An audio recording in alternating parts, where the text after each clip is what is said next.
Hey, party people. I just wanted to come on here and talk a little bit about Diddy. I certainly thought that was him.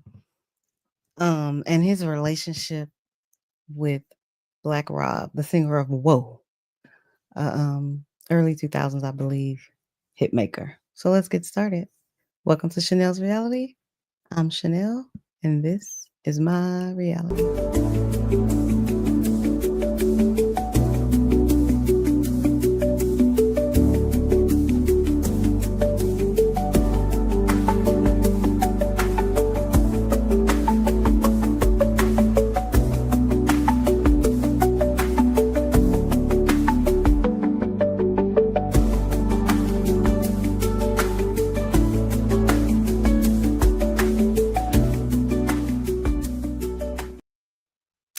Good morning, Chanel's Angels. Hope you guys slept well.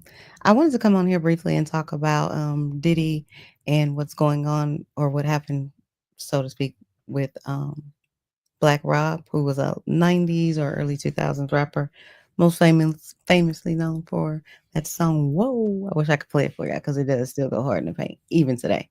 Um, Hit the like button, hit the subscribe button. But I legit thought this was Diddy. Y'all let me know in the comments if you didn't. So we're just gonna listen to Culture Covered because she gives a very good breakdown of it. If you want, definitely go subscribe to her channel, and then you can finish watching the video over there. But the description's in the I'm sorry, the link is in the description. Let's get started with Chanel's Reality. Welcome to Miss Chanel's Reality. I'm Chanel, and this is my reality.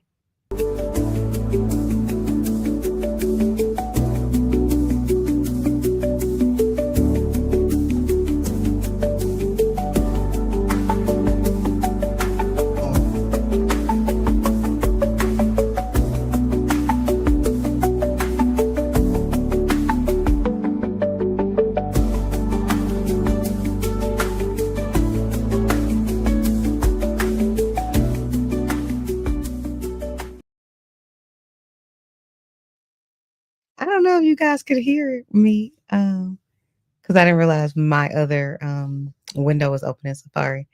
But I'm really coming on here to talk about Black Rob and Diddy.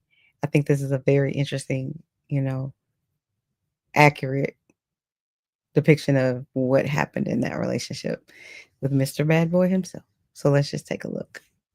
Hit the like button and subscribe button if you have time. Please, please, please. Thanks.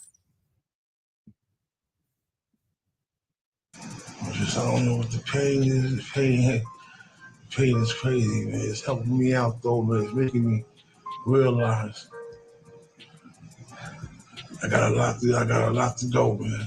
Confirming that former Bad Boy artist Black Rob lost his battle with kidney disease and other health issues in Atlanta, just as many were realizing for the first time how gravely ill he really was. Diddy, Bad Boy's frontman, has finally made a statement on Black Rob's death and has shared a picture of him with Rob, as well as a short little paragraph on his Instagram. When he was with Bad Boy, you got to realize he came in with Black Rob. He was supposed to be Black Rob's artist.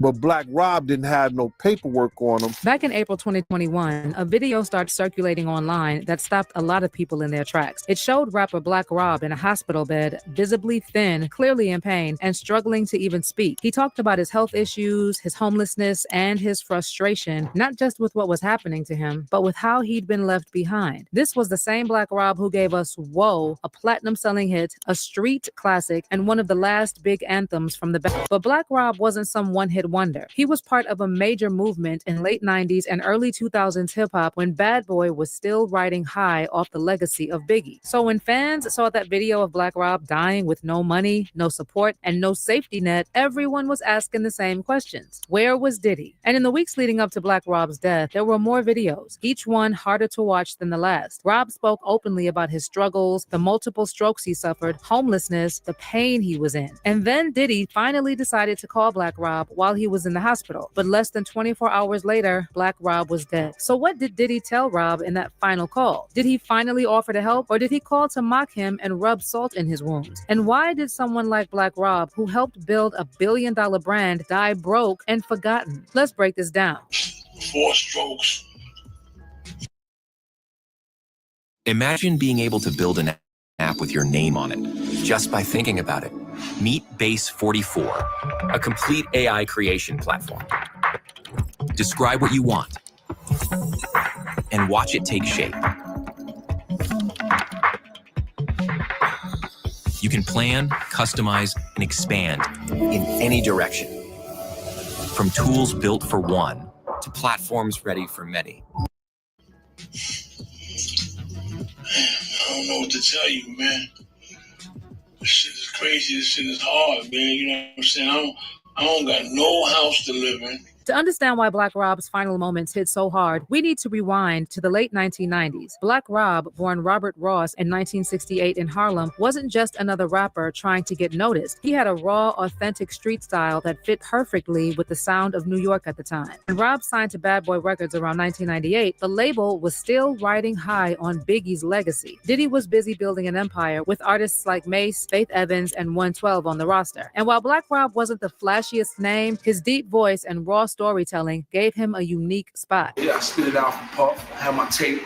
You know, just when the cassettes was out, man. So all y'all dudes, man, I don't understand how far I'm going back. I'm going back to Max Cell, TDK. Started rapping, you know, and he was like, yo, that's hot. Puff was like, yo, listen, man, I'll let you go in the lounge for a little while. Come see me. So about 10, 20 minutes later, he came back out like, yo, I'm gonna fuck with you. So from there, man, it was like history after that, man. You know, a couple months later, you know, I got a big check. And I was just in Harlem, man, flossing, man. Rob's debut album, Life Story, was a critical moment. It went platinum largely because of the massive hit single, Whoa, produced by Buck Wild of DITC. The track was an instant street anthem. The way Black Rob delivered the word whoa made it stick in people's heads. And the song wasn't just popular on the radio, it was everywhere. Clubs, block parties, mixtapes. But here's where things start to get Black Rob never became the commercial superstar that Diddy's other artists became. He wasn't groomed for crossover appeal or pop radio. His style stayed rooted in street rap, which made him less profitable in the long run, at least by major label standards. Still, Black Rob was a vital part of the Bad Boy brand. He represented the New York street energy, and for fans who wanted real hip-hop, Black Rob was the closest thing Bad Boy had to that raw authenticity. Unfortunately, his career was interrupted in 2004 when he was sentenced to 4 years in prison for grand larceny. And that kind of time out of the spotlight, especially in the early 2000s, when the hip-hop scene was changing fast, was devastating. And by the time Rob got out, the music industry had moved on. Bad Boy was no longer the powerhouse it had been, and Rob's momentum was gone. But there was something else going on behind the scenes. While Rob was behind bars, Diddy took the chance to freeze him out. He wiped Rob's name off of the Bad Boy website and didn't lift a finger to help with his legal mess. As far as, you know, all the other people up at Bad Boy, nobody reached out to me one time. I don't even care. Because all it takes is a press of the button, Department of Corrections, you know my name, you know my birthday. I used to work here. When I heard that, you know, this nigga went seeing this nigga Wayne in jail, and you ain't come see me, y'all. Like all the years we spent together, like that shit didn't mean nothing to you, dog. Like, you actually think I'm not your man? So that right there told me, like, yo, that nigga was never my man, ever. You got like 50 employees, man. You ain't even have to write the letter. On top of that, the label made it extremely hard for Rob to create music. And according to him, the higher-ups flat out disrespected his creative vision. I hear these dudes is trash, my man. They crazy trash. Like, it's no creativity, no authenticity. It's no, you don't even have style, swag, nothing. But you're able to spit a couple of words, and the people that you got behind you is able to push that, and it's a big record. You know what I'm saying? See, back then, you had to really be a spitter. Come out with some creativity. Up north, I only listen to like 2 or 3 niggas.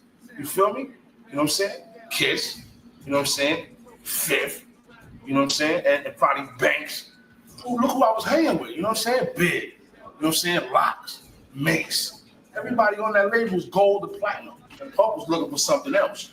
You feel me? But, you know, it wasn't never a situation where, yo, Puff, let me know, VR, you got something for us? You know? So I was like, yo, I mean, you know, I got something for you. And when Rob realized Diddy was ignoring him, he took control over his career. And in 2005, he hired Jamal Mosley from Off the Block Entertainment as his manager. And by 2010, around the time he got out of jail, Rob cut ties with Bad Boy and signed with indie label Duck Down Records. And for a moment, things were looking up. Rob's 2011 album, Game Tested, Streets Approved, hit number 44 on the Billboard Top R&B Hip Hop Albums chart. And Rob went all in, launching his own independent label, Box & One, with Jamal. Unfortunately, Rob's success as an independent artist was short-lived. His label flopped, and he had no stable source of income. And as a last-ditch effort, Rob jumped into reality TV in 2013 with Comeback Kings. First of all, Black Rob, you had a long journey and you still pushing. You a true comeback king. What does this mean to you? How does it feel? What can we expect on the show, man? Oh, man, you can expect, man, some crazy from me. You know what I'm saying? The bottom line, man, I'm going to do what I got to do, man. I got some good co-stars in this here, man. Meanwhile, Rob continued making music, and in 2015, he dropped his fourth album, Genuine Articles, but the project was a flop. At that point, Rob's music career had already fizzled out, and he was forced into early retirement. On top of that, Rob was dealing with serious health issues. He suffered 4 strokes, kidney failure, and needed to be on dialysis. Like, you know, this is... Why are you not investing in tax liens? No, seriously. Why are you not investing into one of the most incredible real estate strategies that's the most passive and creates the highest rate of return? Now, I bet you're thinking, Brian, I don't even... This is real serious. You know, I had a stroke. You had a stroke? You know what I'm saying? Yeah, I had a stroke. And, you know, but I got over that. Yeah. You know what I'm saying? I got over that. I can show you how to get over that. You know what I'm saying? Because I'm over that. You know what I'm saying? And to make matters worse, Rob lost his health insurance, leaving him drowning in hundreds of thousands of dollars in hospital bills. See, Rob had coverage as a Bad Boy employee, but while Diddy was busy cutting him loose, he also took his health insurance. The kidney shit, you know what I'm saying? And up there, you know what I'm saying? Like, they was asking me, I have insurance and all this. Yeah, I had insurance. When I was employed at Bad Boy Records, I had insurance. Oh, well, you need to call them and see what's up with that. So I called them. My lawyer calls them, and they talking about, oh, now we took them off of that. Y'all took me off of that, so I'm supposed to get these meds and shit, man. But that's not all Diddy did. He also pulled Rob's albums off the shelves, cutting off his only real income. You took me off the medication shit, you took me off the insurance, okay? Now you take me off the website. You don't come see me, you don't write me. You know what I'm saying? I didn't need no money, because like I said, I always get money. You know what I'm saying? Like, my records sell, they sold, so I'm always gonna have some type of money coming in my account or whatever. It was like they said, well, fuck that nigga. All right? Now I'm home, and I shouldn't say fuck y'all niggas. You feel me? That's funny, right? Puff wasn't the one doing the records with me. You know what I'm saying? He was just the last word. Good record. I like that. I want to get on that. It's a good record. You know, he's not in the studio 20 hours, 15 hours with me. Never. There wasn't no love over there, man. There wasn't no love. Like, you know, dudes was just using, like, trying to use me. Like, yo, why my shit ain't selling? Like, why I can't get it on Music by Mail? Why I can't get it here? Like, why I can't buy a cassette of this shit? You feel me? It's because motherfuckers took that shit off the shelf. They used the Black Rob report, you know what I'm saying, as a springboard for the Biggie duet album. But Puff wasn't doing nothing. He didn't have no records out. It was dry. Eventually, everything caught up to Black Rob, and by 2021, it came out that he was homeless. DJ Self shared a photo showing Rob in a hospital bed, barely recognizable, a shadow of his former self. He was paying tribute to the late DMX, but the pain in his voice said everything. Pain is crazy, man. It's helping me out, though, man. It's making me realize I got a lot to go, man. A lot to go on, man. Oh, man.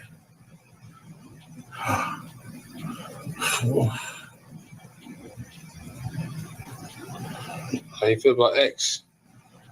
I mean, I feel everything about X, man. X was love, man. Positive. X is big love to X, man. It's all, man.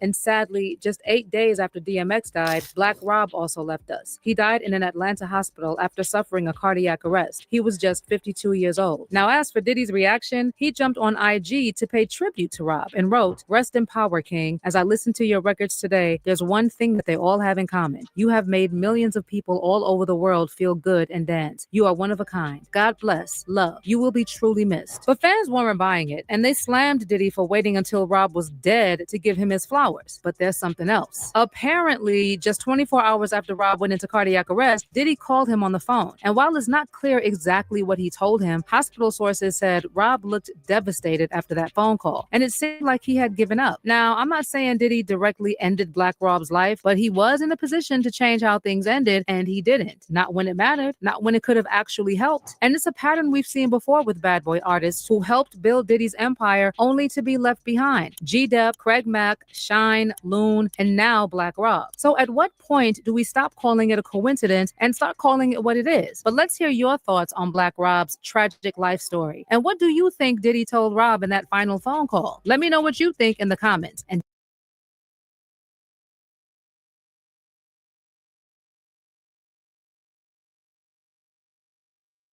So yeah, I thought that was a very interesting take on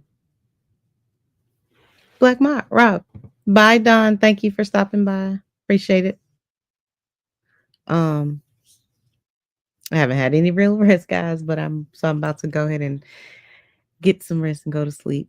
But you guys have a good rest of your day. Leave a comment. Let me know what you guys think about this video.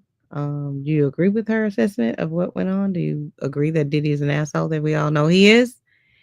And do you agree that he's left all of those people out in the cold? I believe he's left everyone out in the cold if those people weren't useful to him.